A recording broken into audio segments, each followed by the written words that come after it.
June மாதம் 29 புனித பேதுரு பவுல் திருவிழா நினைவு கூறப்படுகிறது. இவர்கள் இரு தூண்கள், திரு அவையினுடைய திருத்தூண்கள். பேதுரு யூதர்களுடைய நற்செய்தி அறிவிக்கிறவராகவும் திரு அவையினுடைய தலைவராகவும், இது பவுல் புலவெழுத்து அப்போஸ்தலராக பல துன்பங்கள் மத்தியிலே ஆண்டவருக்கு சாட்சியமாக இருந்து தன்னுடைய திருப்பயணத்தின் வழியாக எருசலேமிலும் ரோமையிலும் அவர் சாட்சியம் உள்ளவராக எந்த அளவுக்கு என்றால் கலாத்தியர் 2:20 வாழ்வது நானது கிறிஸ்துவினை வாழ்வது. பெருமை பாராட்டுகிறேன் என்றால் எபேசியர் 6:14 சொன்னது போல பெருமை பாராட்டிய சிறுவை என்று இதிலும் பெருமை பாராட்டுகிறது. என்னுடைய பலவீனத்தில் தான் என்னுடைய பலன் பரிபூரணமாக விளங்கும் என்று தொடங்கிய முதலாவது அதிகாரத்தை பார்க்கிறோம். இப்படியாக அதே போல 1:11 I am by the grace of God what I am what I am. கடவுளுடைய அருளால் நான் இந்த நிலைக்கு இருக்கிறேன் என்று சொல்லி அவர் கிறிஸ்துவனை துன்புறுத்தி கொடுப்பது கொண்டிருந்தவர் டமாஸ்கோவிலே திருக்குறள் 9வது அதிகாரத்தை பார்த்த 3 இடத்திலே அவருடைய அழைப்பு பற்றி 22வது அதிகாரத்தில் சொல்லப்பட்டிருக்கிறது. அவர் அழைப்பு கொடுக்கப்படுகிறது. அவர் எந்த அளவுக்கு துன்புறுத்தப்பட வேண்டும், துன்பத்தை தாங்கிக் கொள்வதில் அவர் கற்பிப்பதற்காக அனனியா வழியாக அவருடைய கல்வி திறக்கப்பட்டன.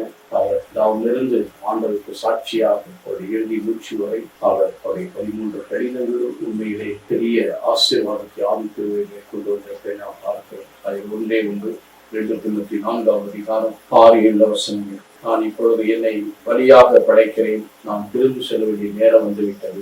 நல்லதொரு போராட்டத்தில் நான் ஈடுபட்டேன். ஓட்டத்தை முடித்தாய், விசுவாசத்தை காத்துக்கொள்ளேன். எனக்காக நேரிய வாழ்வுக்கான வெற்றிவாகை ஆண்டவர் தருவார். எனக்கு மட்டுமல்ல, அவருக்காக காத்திருக்கும் அனைவருக்கும் தருவார் என்று பதிப்பற்றி 2 Timothy 4:6-7 சொல்லுவார். அந்த அளவுக்கு நல்லதொரு போராட்டம், விசுவாசத்தை காத்துக்கொண்டார். நீ அவருக்கு இருக்கக்கூடிய பரிசு, அந்த பரிசு மீட்பராம் கடவுள் இயேசு அவருக்காக கண்டிப்பாக தருவார். அவர்களை போல அவருக்காக காத்திருந்து வெற்றி கொள்கிற அனைவருக்கும் தருவார் என்று இன்றைய வாசகத்தில் குறிப்பிடுகிறார். இப்படி பவுல் நிறைவான ஆசீர்வாதத்தை பெற்றிருக்கிறார். பேதுரு அப்படிதான் 14-17 மக்கள் இங்கே யார் சொல்ற வட்டின்னு சொல்லி நீ என்ன சொல்ற, நீ இறைவன், நீதான் வர வேண்டும் விஷயம். யோனாவின் மகன் சீமோனை நீ பேது, உண்மையிலும் திருச்சபையை கட்டி நரகத்தின் வாசலை மேற்கொள்வார். இதையெல்லாம் கட்டுவாயில் கட்டப்பட்டார், இதெல்லாம் அவிழ்ப்பாய் அவிழ்க்கப்பட்டதாக. அன்றையே பேது அடுத்த 22வது வசனத்தில் பார்த்து மாநிலம் அவன் துன்பப்படாமல் மூப்பர்களால் கைவிடப்பட்டு கொலை செய்வார். ஆனால் 3ஆம் வழித்தொடர் 2ஆம் சொன்னது போ அப்பா போ பின்னாடி சாத்தான் பின்னாடி சேர்த்து. அது மட்டுமல்ல, யாரிடம் போகும், நீங்களும் போய்விட நினைக்கலாம் பேரு என்ன சொன்னார் யாரிடம் அந்த அளவுக்கு ஆண்டவரை தேடினார், நாடினார். நான் பாவி என்னை விட்டு அகழம் என்று சொன்னேன், மனித பிடிப்போர் ஆக்குவேன். மீன்களை பிடித்துக் கொண்டிருந்தாய், மனித பிடிப்போர் ஆக்குவதும் 5வது அதிகாரத்தில் கடைசியிலே யோவான் 21:15-16-17 அன்பு செய்கிறாயா, இவருடைய மிகுதி அன்பு செய்கிறாயா, இது உண்மையான அன்பு, தெய்வீக அன்பு செய்வாயா என்று நாடுகளை பராமரித்து நாடுகளை பேணி பார்ப்பாயாக என்று சொல்லி அந்த பணியை அவருடைய கையில் கொடுக்கிறார். இறுதி வரை அவர் நிலைத்திருந்தார். அவருடைய ஒரே ஒரு வல்லமை திருத்தூர் 3வது அதிகாரத்தில் நாசரேத்து இயேசுவின் நாமத்தில் சொல்லி எழுந்த நட என்று சொல்லி பெரிய அதிசயத்தை அந்த மக்கள் மத்தியில் செய்து நினைவாக ஒரு பெரிய எடுப்புரைகளை உண்டாக்கினார். சில இடமெல்லாம் கடவுளை பிரசனத்தில் கடவுளை அருளையும் ஆசிரியை நிறைவாக பெற்று வழிநடத்தப்பட்டார்.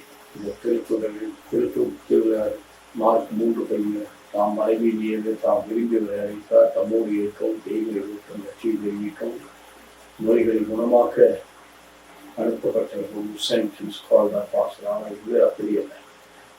பவுல் ஆண்டவர் நேரடியாக தேர்ந்த கிறிஸ்து சந்தித்தவர் அப்போஸ்தலனாக தகுதியை அவர்கள் பெற்றுக் கொள்கிறார். மீது ஆண்டவர் உயர்ந்த பணியை கொடுத்து அவர் வழியாக அநேக ஆத்மாக்களை ஆதாயமாக்கி வழிநடத்தி கொடுக்கிறார். இன்றைக்கு நாமும் இறைவனாக அழைக்கப்பட்டவர்கள் அவருடைய வல்லமையின் ஆற்றலில் நாம் நிறைவாக பங்கேற்று அவருடைய ஆசிரியர் எந்த செயல்படுத்த நம்மை கொடுப்போம். நல்ல ஆண்டவர் பேதுரு பவுல் ஆகிய இருவரும் இணைப்பிரியாத தூண்களாக இருந்தது போல, திருச்சியின் தூண்களாக இருந்தது போல நாங்களும் எங்களுடைய வாழ்வை ஆண்டவருக்கு கட்டி எழுப்போம்.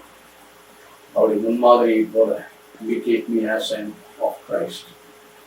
பவுல் சொல்லுவார், என்னை பின்பற்றுங்கள், நான் கிறிஸ்துவில் இருந்தது போல அவர் கிறிஸ்துவில் வாழ்ந்து காட்டினார். அந்த வாழ்க்கையை நாங்கள் வாழ எங்களையும் வழிநடத்தும் ஆசீர்வாதம் பரிசுத்தமாகும்.